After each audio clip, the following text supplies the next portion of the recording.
Question 3. Using a vertical line test, determine whether the graph on the right represents a function or not. If yes, is this function one-to-one? Okay, so let's check if it's a function or not.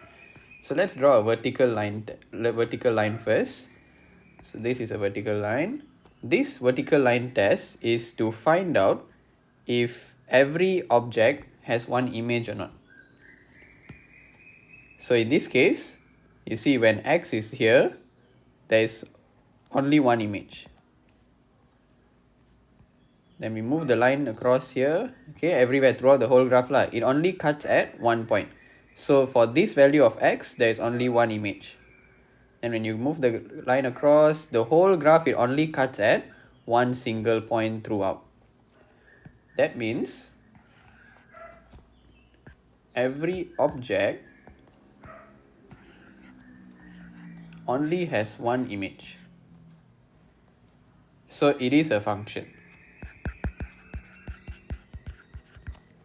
Then they ask us to draw if it's a function.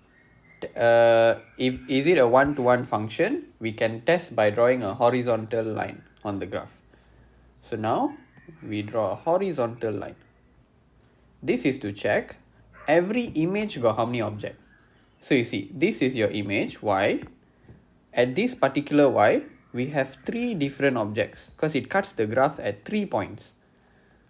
And as you move the line down, you get the same thing. So every image will have 3 different objects.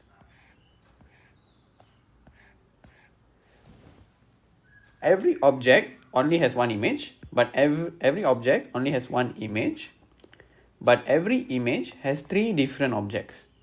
So this is not a one-to-one function. This is a many-to-one function.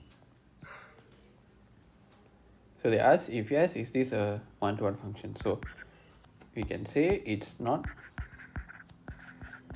a one-to-one function.